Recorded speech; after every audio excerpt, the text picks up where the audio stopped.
Welcome to news express. నేను వెంకట్. రేవంత్ సర్కార్ దుర్మార్గపు పాలనను వ్యతిరేకిస్తూ నిప్పులు చెరిగారు BRS working president KTR. Congress అక్రమాలు, అరాచకాలను లేఖ రూపంలో వివరించారు. 2.5 ఏళ్ల కాంగ్రెస్ అసమర్థ పాలనలో రేవంత్ ఇప్పటికే విద్యా వ్యవస్థను కుప్పకొల్చి క్షమించరాని పాపాన్ని మూటగట్టుకున్నారు. ఇప్పుడు ఏకంగా ఉన్నత చదువులకు నిరుపేదలను పూర్తిగా దూరం చేస్తున్నారని మండిపడ్డారు. విద్యార్థులకు వెన్నుపోటు పొడుస్తారా అని ఆగ్రహం వ్యక్తం చేశారు KTR.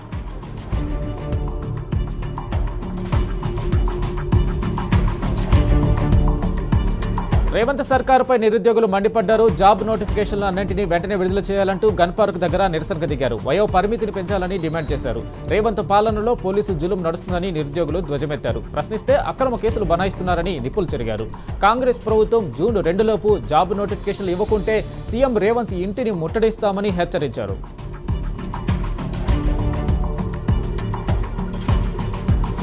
Telangana public service commission ఇటీవల ఇచ్చిన పీసీబీ నోటిఫికేషన్పై అభ్యంతరాలు వ్యక్తమవుతున్నాయి. గతంలో జీవో నెంబర్ 30తో అర్హత వయసు 18 ఏళ్ల నుంచి 46 ఏళ్లు ఇచ్చిందని, ఇప్పుడు వయోపరిమితి 18 ఏళ్ల నుంచి 34 ఏళ్ల వరకు మాత్రమే ఇస్తే ఇబ్బంది అవుతుంది అని అభ్యర్థులు ఆవేదన వ్యక్తం చేస్తున్నారు.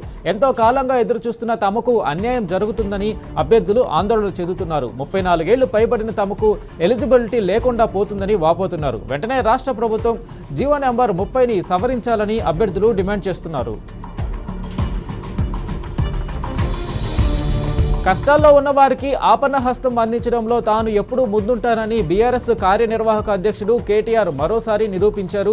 6 సంవత్సరాల క్రితం ప్రాణాపాయ స్థితిలో ఉన్న ఒక చిన్నారికి ఆయన అందించిన సాయం ఆ బాలిక జీవితంలో కొత్త వెలుగులు నింపింది. 2019లో బ్రెయిన్ ట్యూమర్ బారిన పడిన శరణ్యకు కేటీఆర్ చొరవతో వైద్యం చేయించారు తల్లిదండ్రులు. ప్రాణాపాయం నుంచి బయటపడిన శరణ్య ఇటీవల విడుదలైన 10వ తరగతి ఫలితాల్లో 384 మార్కులతో ఉత్తీర్ణత సాధించింది. తన ప్రాణాలు కాపాడిన కేటీఆర్ను కలిసి కృతజ్ఞతలు తెలపాలన్న శరణ్య కోరిక మేరకు ఆ కుటుంబం నందినగర్ నివాసంలో కేటీఆర్ను కలిసింది. తమ బిడ్డను కాపాడడమే కాకుండా చదువులో రాణించేలా ప్రోత్సహించిన కేటీఆర్కు ధన్యవాదాలు తెలిపారు. చిన్నారి శరణ్య భవిష్యత్తులో మరిన్ని ఉన్నత శిఖరాలను అధిరోహించాలని కేటీఆర్ ఆకాంక్షించారు. కాంగ్రెస్ సర్కారుకు వ్యతిరేకంగా బీఆర్ఎస్ పోరుబాటు చేపట్టింది. ధాన్యం కొనుగోలు చేపట్టాలని రైతులు చేస్తున్న ధర్నాకు బీఆర్ఎస్ మద్దతు పలుకుతుంది. సిద్దిపేట, కరీంనగర్ రాజీవ్ రహదారి వద్ద ధాన్యం కొనుగోలు చేయాలని డిమాండ్ చేస్తూ రైతులు ధర్నా చేపట్టారు. అటుగా వెళ్తున్న మాజీ మంత్రి హరీష్ రావు ఆగి రైతులతో కలిసి ధర్నాలో పాల్గొన్నారు. ప్రభుత్వం రైతులతో వ్యవహరిస్తున్న తీరుపై నిప్పులు చెరిగారు. తక్షణమే పంట కొనుగోలు చేపట్టాలని, లేదంటే ఉద్యమం తప్పదని హెచ్చరించారు.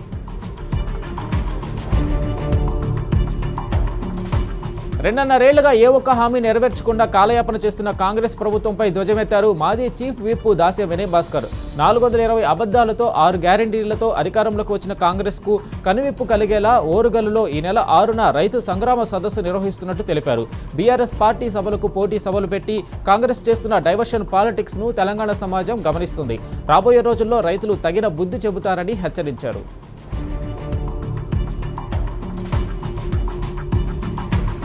మే 6న జరిగే రైతు సంగ్రామ సదస్సు కోసం ఏర్పాట్లు ముమ్మరంగా కొనసాగుతున్నాయి. వరంగల్ హంటర్ రోడ్డులోని సిఎస్ఆర్ గార్డెన్ సర్కిల్లో జరగనున్న రైతు సంగ్రామ సదస్సు ఏర్పాట్లను ఉమ్మడి వరంగల్ జిల్లా బీఆర్ఎస్ నాయకులు పరిశీలించి పోస్టర్ను ఆవిష్కరించారు.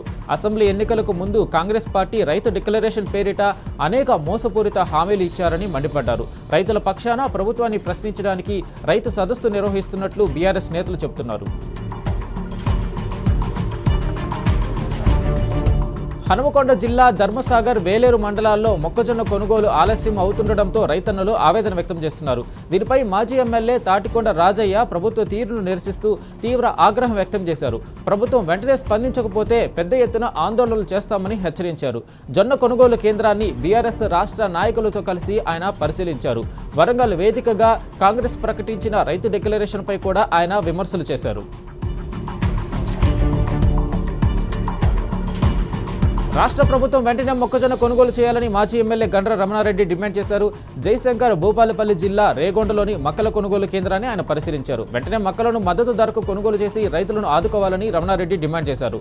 లేని పక్షంలో ప్రభుత్వం మెడలు వంచి రైతులకు న్యాయం చేకూరేలా కార్యాచరణ చేపడతామని హెచ్చరించారు.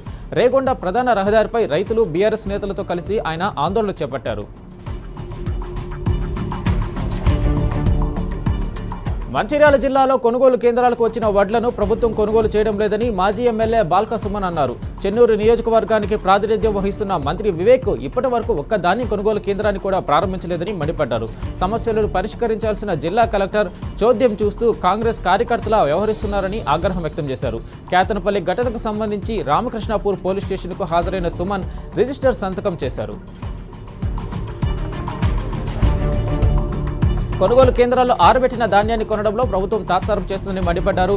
డోర్నకల్ మాజీ ఎమ్మెల్యే రెడ్డి నాయక్ మహబూబాబాద్ జిల్లా మరిపేడ మండల కేంద్రంలోని వరిధాన్యం కొనుగోలు కేంద్రాన్ని ఆయన పరిశీలించారు.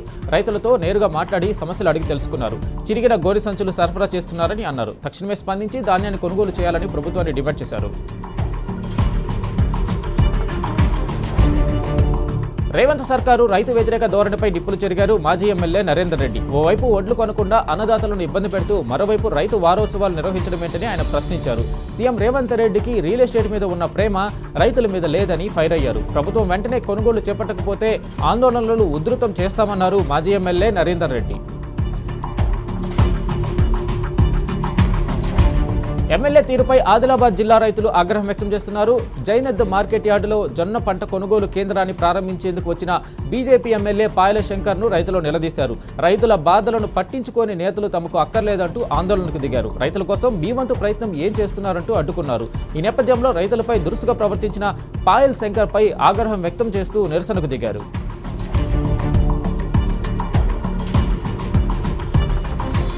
నిర్మల్ జిల్లాలో రైతులు ఆందోళన బాటపట్టారు. ప్రభుత్వం వెంటనే వరి ధాన్యాన్ని కొనుగోలు చేయాలని డిమాండ్ చేస్తూ మామడ మండలం పోన్కల్ కమల్ కోట రహదారిపై రైతులు ఆందోళనకు దిగారు. వెంటనే స్పందించి ఘటనా స్థలానికి చేరుకున్న అదనపు కలెక్టర్ కిషోర్ కుమార్, ఆర్డీఓ రత్న కళ్యాణి వరి ధాన్యాన్ని కొనుగోలు చేస్తామని హామీ ఇచ్చారు.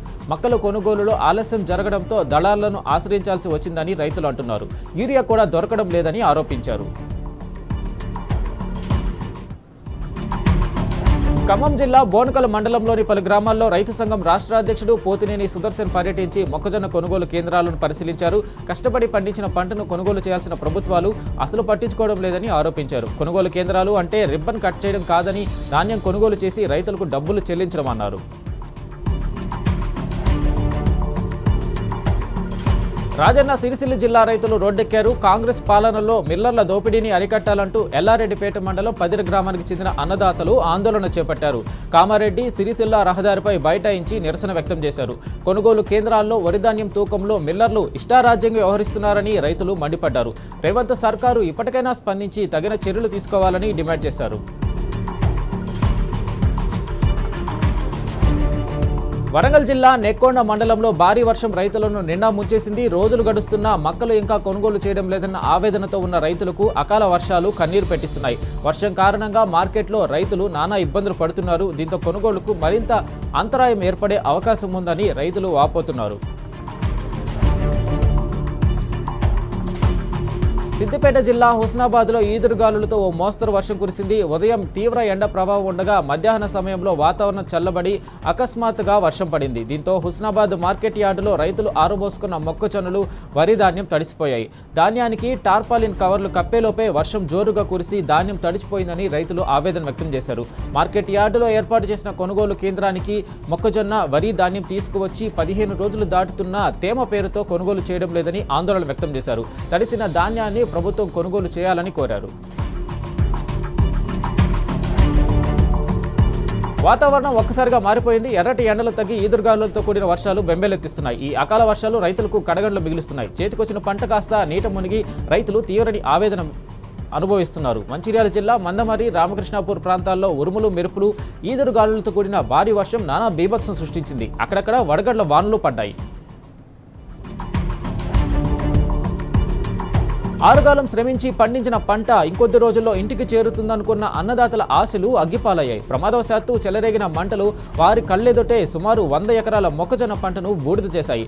ఆదిలాబాద్ జిల్లా బోధ్ మండలం కన్గుట్ట గ్రామ శివారులో జరిగిన ఈ భారీ అగ్ని ప్రమాదం రైతులకు తీరని శోకాన్ని మిగిల్చింది. ప్రస్తుతం ఎండల తీవ్రత ఎక్కువగా ఉండడం, దానికి తోడు బలమైన గాలులు వీస్తుండటంతో మంటలు దావానలంలా వ్యాపించాయి. నిమిషాల వ్యవధిలోనే 100 ఎకరాలకు అంటుకున్నాయి. కన్గుట్ట శివారులో ప్రారంభమైన మంటలు పక్కనే ఉన్న సాకిర గ్రామ శివారు వ్యవసాయ భూముల్లోకి కూడా వేగంగా విస్తరించాయి.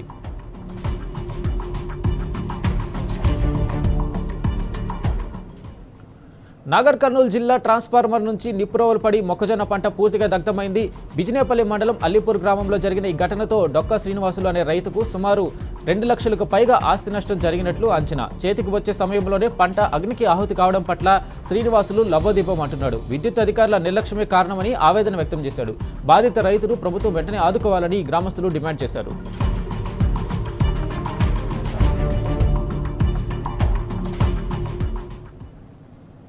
సిపిఐ భూ నిర్వాసితులకు న్యాయం చేస్తూ సీసీ పరిశ్రమల పునఃప్రారంభంపై స్పష్టమైన ప్రకటన చేయాలని మాజీ మంత్రి జోగురామన్న డిమాండ్ చేశారు. పరిశ్రమ పునరుద్ధరణతో యువతకు ఉపాధి అవకాశాలు లభించడంతో పాటు అనేక కుటుంబాలు జీవనోపాధి పొందుతాయని తెలిపారు. ప్రస్తుతం ఉన్న పరిశ్రమను తుక్కు కింద అమ్మే ప్రయత్నాలు చేస్తే ఎట్టి పరిస్థితుల్లోనూ సహించబోమని హెచ్చరించారు. అవసరమైతే భూ నిర్వాసితులతో కలిసి ఎంపీ ఎమ్మెల్యేల ఇళ్లను ముట్టడి చేస్తామని హెచ్చరించారు. కాంగ్రెస్ నిజస్వరూపం ఏంటో ప్రజలు తెలుసుకుంటున్నారని మాజీ మంత్రి ఎమ్మెల్యే మల్లారెడ్డి అన్నారు. కాంగ్రెస్తో విసిగి వేసారిన వారంతా ఇప్పుడు బీఆర్ఎస్తో పనిచేయడానికి ఆసక్తి చూపుతున్నారని అన్నారు. ఈ నేపథ్యంలో మేడ్చల్ నియోజకవర్గం జవహర్ నగర్కు చెందిన 50 మంది కాంగ్రెస్ కార్యకర్తలు ఆ పార్టీని వీడి బీఆర్ఎస్ పార్టీలో చేరారు. వీరందరికీ గులాబీ కండువాలు కప్పి పార్టీలోకి ఆహ్వానించారు. మంత్రి జూపల్లి కృష్ణారావుపై నిప్పులు చెరిగారు మాజీ ఎమ్మెల్యే బీరం హర్షవర్ధన్ రెడ్డి. కొల్లాపూర్ మాజీ సంస్థానాధీశుల భూముల గురించి జూపల్లి అబద్ధాలు మాట్లాడుతున్నాడని మండిపడ్డారు. మంత్రికి సంస్కారం లేదని ధ్వజమెత్తారు. బీఆర్ఎస్ నేతలపై జూపల్లి అక్రమ కేసులు బనాయించి వేధిస్తున్నాడని ఫైర్ అయ్యారు. పంటలను కొనడంపై శ్రద్ధ పెట్టకుండా డైవర్షన్ పాలిటిక్స్ చేస్తున్నాడని విమర్శించారు. జూపల్లి ఇంకోసారి తప్పుడు మాటలు మాట్లాడితే ఊరుకునేది లేదని, పరువు నష్టం దావా వేస్తానని హర్షవర్ధన్ రెడ్డి హెచ్చరించారు.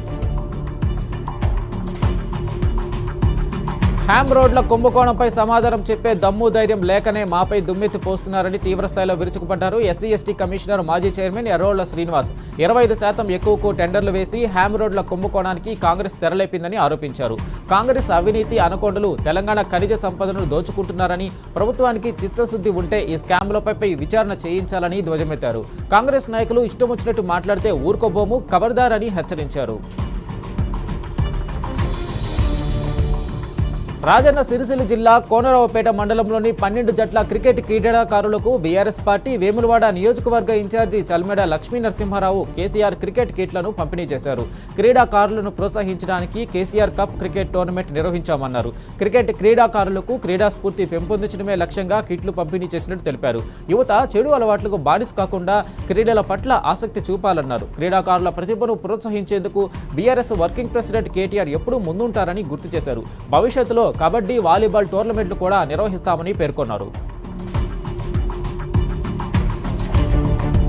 తెలంగాణ తొలి ముఖ్యమంత్రి కేసీఆర్ కు తమ అచంచల మద్దతు ఎల్లప్పుడూ ఉంటుందని తెలిపింది బీఆర్ఎస్ ఆస్ట్రేలియా. నిన్న నేడు రేపు కేసీఆర్ వెంటే అనే నినాదంతో ఒక కార్యక్రమం నిర్వహించింది. రేవంత్ సర్కార్లో తెలంగాణ ప్రజలు గోసపడుతున్నారని, మరోసారి కేసీఆర్ సీఎం కావాలని కోరుకుంటున్నారని బీఆర్ఎస్ ఆస్ట్రేలియా నాయకుడు కాసర్ల నాగేందర్ రెడ్డి చెప్పారు. కేసీఆర్ సీఎం అయ్యే వరకు తాము నిరంతరం కృషి చేస్తామని స్పష్టం చేశారు. బీఆర్ఎస్ ఆస్ట్రేలియా బృందం ఎప్పటికీ పార్టీ అభివృద్ధి కోసం, తెలంగాణ ప్రజల అభ్యున్నతి కోసం కట్టుబడి ఉంటుందన్నారు. వరంగల్ జిల్లా వర్ధనపేట మండలం ఉప్పరపల్లిలో ఇసుక కార్మికులు మెరుపు ధర్నాకు దిగారు. కాంగ్రెస్ ప్రభుత్వం అనుసరిస్తున్న మొండి వైఖరి వల్ల తాము జీవనోపాధిని కోల్పోతున్నామంటూ నిరసన వ్యక్తం చేశారు. తమకు ఉపాధి మార్గం చూపించాలంటూ డిమాండ్ చేశారు. ఇసుక కార్మికుల ధర్నాతో వరంగల్ ఖమ్మం జాతీయ రహదారిపై భారీగా ట్రాఫిక్ జామ్ అయింది. దీంతో వర్ధనపేట, పర్వతగిరి, ఐనవోలు మండలాల పోలీసులు రంగంలోకి దిగి పరిస్థితిని చక్కదిద్దేందుకు నానా తంటాలు పడ్డారు. మహబూబాబాద్ జిల్లాలో గ్యాస్ సిలిండర్ల కోసం ఏజెన్సీ ఎదుట పడిగాపులు కాస్తున్నారు. నరసింహులపేట మండలంలో వినియోగదారులు గ్యాస్ సిలిండర్ల కోసం గంటల కొద్దీ క్యూ లైన్లలో బారులు తీరి వేచి చూస్తున్నారు. చిన్నపిల్లలు, మహిళలు, వృద్ధులు కూడా ఇబ్బంది పడుతున్నారు.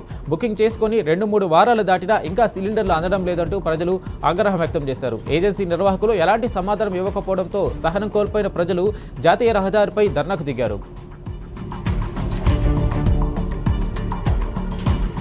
కరీంనగర్లో కాల్పులు కలకలం సృష్టించాయి. కేంద్ర హోంశాఖ సహాయ మంత్రి బండి సంజయ్ ఇంటి సమీపంలోని పీఎంజే జ్యువెలరీ షాపులో దుండగులు కాల్పులకు పాల్పడ్డారు. ఉదయం లాకర్ల నుంచి నగలు తీసి డిస్ప్లేలో పెడుతుండగా దొంగలు షాపులోకి చొరబడ్డారు. 2 బైకుపై వచ్చిన 5 దుండగులు సిబ్బందిపై కాల్పులు జరిపి నగలు దోచుకెళ్లారు. ఈ కాల్పుల్లో 4 జ్యువెలరీ షాపు సిబ్బందికి గాయాలయ్యాయి. వీరిలో ఒకరి పరిస్థితి విషమంగా ఉన్నట్టు తెలుస్తుంది.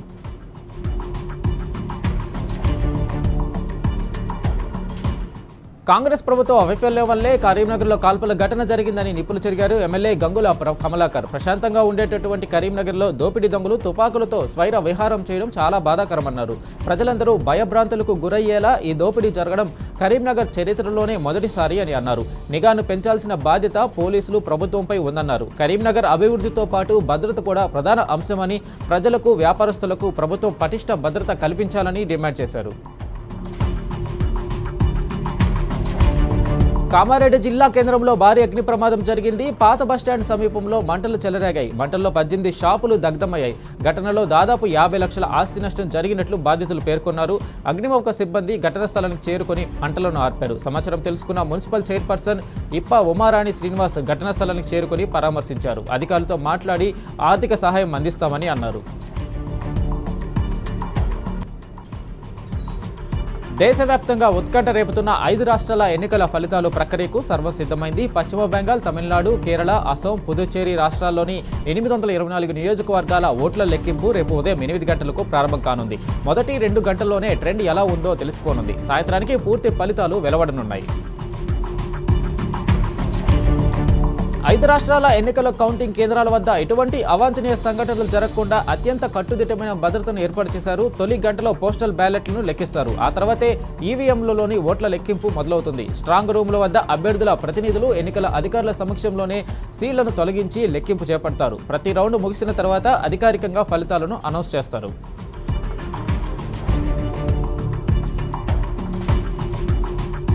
పశ్చిమ బెంగాల్లో దక్షిణ 24 పరగనా జిల్లాలోని ఫల్టా అసెంబ్లీ నియోజకవర్గంలో రీపోలింగ్ నిర్వహించాలని ఎన్నికల సంఘం నిర్ణయించింది. ఈ నియోజకవర్గంలోని మొత్తం 285 పోలింగ్ కేంద్రాల్లో ఈ నెల 21న రీపోలింగ్ నిర్వహించనున్నారు. ఫలితాన్ని 24వ తేదీన ప్రకటిస్తారు. నియోజకవర్గంలోని అన్ని కేంద్రాల్లో తిరిగి పోలింగ్ నిర్వహించడం ఎన్నికల చరిత్రలో ఓ అరుదైన సంఘటనగా భావిస్తున్నారు.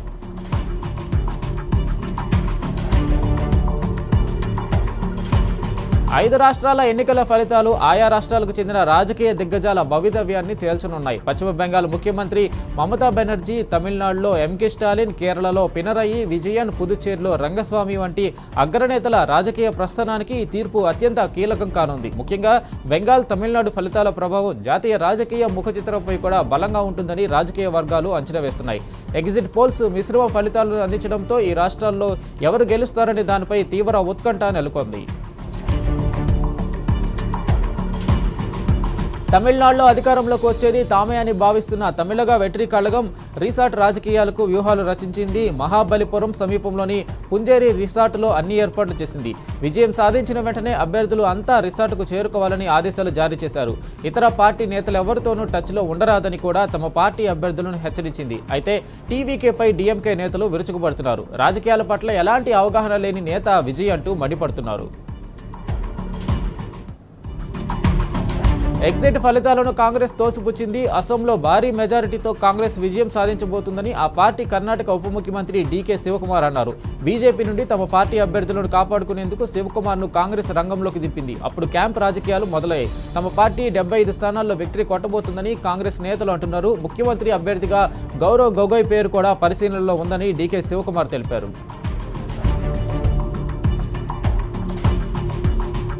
రిజర్వ్ బ్యాంక్ డిప్యూటీ గవర్నర్గా రోహిత్ జైన్ నియమితులయ్యారు. 3 ఏళ్ల పాటు పదవిలో కొనసాగనున్న రోహిత్ నియామకానికి కేంద్ర కేబినెట్ ఆమోద ముద్ర వేసింది. ఆర్బీఐ చట్టం ప్రకారం రిజర్వ్ బ్యాంకుకు 4 డిప్యూటీ డైరెక్టర్లు ఉండాల్సి ఉండగా ప్రస్తుతం 3 మాత్రమే ఉన్నారు. రోహిత్ జైన్ నియామకంతో పూర్తిస్థాయి నియామకాలు జరిగినట్లయింది. ఢిల్లీలో భారీ అగ్ని ప్రమాదం సంభవించింది. వివేక్ విహార్లోని ఓ 4 అంతస్తుల భవనంలో ఒక్కసారిగా మంటలు చెలరేగాయి. ఈ ఘటనలో 9 మంది మృతి చెందగా మరో 8 మందికి గాయాలయ్యాయి. ఏసీ బ్లాస్ట్ వల్ల ఈ మంటలు చెలరేగినట్లు స్థానికులు చెబుతున్నారు. సమాచారం అందుకున్న అగ్నిమాపక సిబ్బంది 14 ఫైర్ ఇంజన్లతో ఘటనా స్థలానికి చేరుకుని మంటలను అదుపులోకి తెచ్చారు. హిమాచల్ ప్రదేశ్లో ఘోర ప్రమాదం జరిగింది. విధులు ముగించుకుని ఇంటికి వెళ్తున్న టీచర్ల కారుపై చెట్టు కోలడంతో 4 మృత్యువాత పడ్డారు. షామ్సర్ గుగ్రా రహదారిపై ఈ విషాద ఘటన చోటు చేసుకుంది. తీవ్రమైన గాలివాన కారణంగా ఉపాధ్యాయులు ప్రయాణిస్తున్న బొలెరో వాహనంపై భారీ చెట్టు విరిగిపడింది. దాంతో అదుపు తప్పిన కారు లోయలోకి దూసుకెళ్లింది. 4 మహిళా టీచర్లు అక్కడికక్కడే మరణించారు. మరో 2 టీచర్లతో పాటు డ్రైవర్ కూడా తీవ్రంగా గాయపడగా వారిని సమీప ఆసుపత్రికి తరలించారు. ప్రమాదంపై హిమాచల్ ప్రదేశ్ ముఖ్యమంత్రి సుఖ్వీందర్ సింగ్ సుఖు తీవ్ర దిగ్భ్రాంతి వ్యక్తం చేశారు.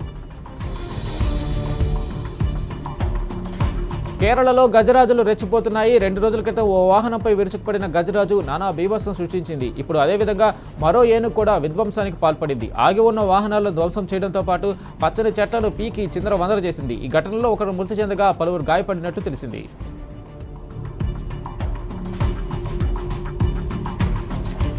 అమెరికా ఇరాన్ మధ్య ఉద్రిక్తతలు తీవ్రమవుతున్న తరుణంలో కీలక పరిణామం చోటు చేసుకుంది. యుద్ధం ముగింపుకు ఇరాన్ 14 అంశాలతో కొత్త ప్రతిపాదనలు తెరపైకి తెచ్చింది. ఈ ప్రతిపాదనలను పాకిస్తాన్ ద్వారా అమెరికాకు పంపినట్లు టెహ్రాన్ అధికారిక మీడియా పేర్కొంది. లెబనాన్తో సహా అన్ని విధాలుగా యుద్ధాన్ని ముగించాలని టెహ్రాన్ పిలుపునిచ్చింది.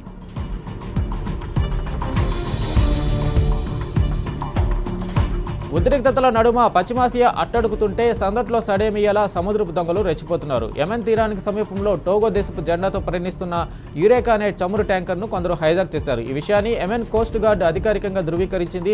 కొంతమంది సాయుధులు నౌకలోకి చొరబడి దానిని తమ ఆధీనంలోకి తీసుకున్నారు. నౌకను సోమాలియా వైపు మళ్లించినట్లు యెమెన్ కోస్ట్ గార్డ్ అధికారులు తెలిపారు.